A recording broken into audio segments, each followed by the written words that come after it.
Here's a question. What do you remember about 1923? Probably nothing since it was over 100 years ago, but check this. That's the year Warner Brothers was founded. Bolton Wanderers snagged the first ever FA Cup, and that iconic Hollywood sign had just been set up. But what's 1923 got to do with designer toys, you ask?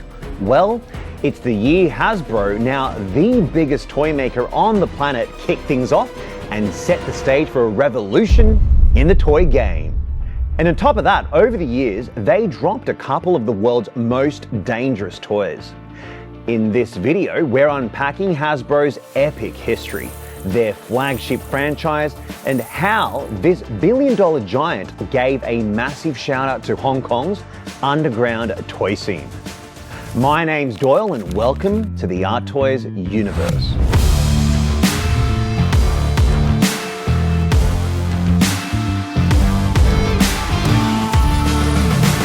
Artoys.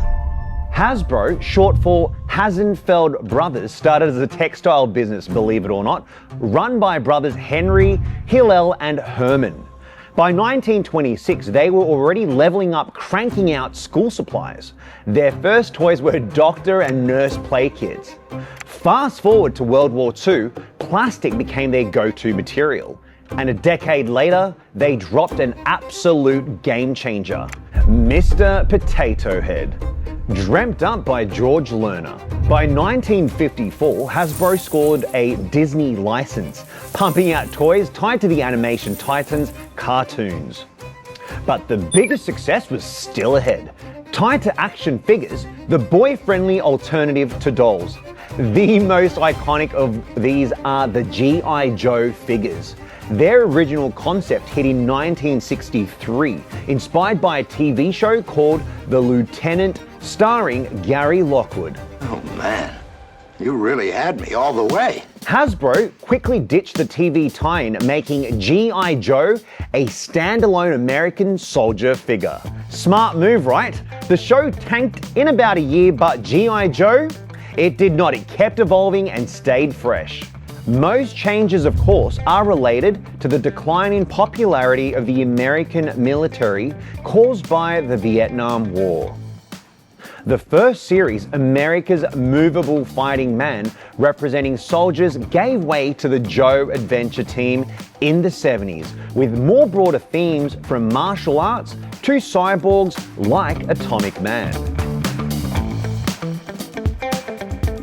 The appearance of G.I. Joe heroes also evolved from short, cropped Marines in the early days to bearded adventurers during the rock and roll heyday. Hasbro's knack for riding trends made G.I. Joe a global hit, pulling in new fans. Girls joined the party with female characters, and soon, collectors of all ages were absolutely hooked. And by the 90s, action figures were everywhere. Their advertisements were so iconic, I still remember them, and G.I. Joe grew into a full-blown media empire with cartoons and comics based on the plastic toys. And here's where it gets absolutely wild. G.I. Joe accidentally became a canvas for Asian artists. Michael Lau, the godfather of designer toys and urban vinyl pioneer, was a huge G.I. Joe fan, and he started his toy design journey customizing these figures. At Hong Kong's ToyCon in the late 90s, he showed off his creations, his customized G.I. Joe parts decked out in his own handmade clothes.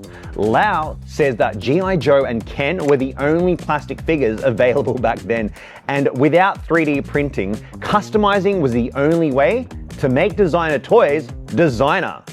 And G.I. Joe also caught the eye of Paul Budnitz, founder of Super Plastic. He stumbled on the custom action figure scene in Hong Kong in the early 2000s. By then, G.I. Joe wasn't just a soldier, it was a street-style icon, and inspired Budnitz launched Kid Robot in the US, one of the first designer toy companies there. Hasbro's Asian connection runs deep. Since the mid-20th century, they've been tight with Japan's Takara, the licensee in Tokyo. Takara cooked up the Diaclone and Microman toys, which Hasbro rebranded as Transformers. Yup, Transformers, one of the biggest franchises ever and an absolute pop culture juggernaut, owes its roots to just that partnership. Look around your place and you'll probably spot some Hasbro DNA. That dusty twisted game? Hasbro. Michael Bay's latest Transformers film on screen? Hasbro. A Monopoly board chilling in the corner or tucked in somewhere around your cupboard? Unless you're in India or the UK, that's Hasbro too. My Little Pony? Hasbro. Slime? Hasbro. Though early batches gave folk rashes.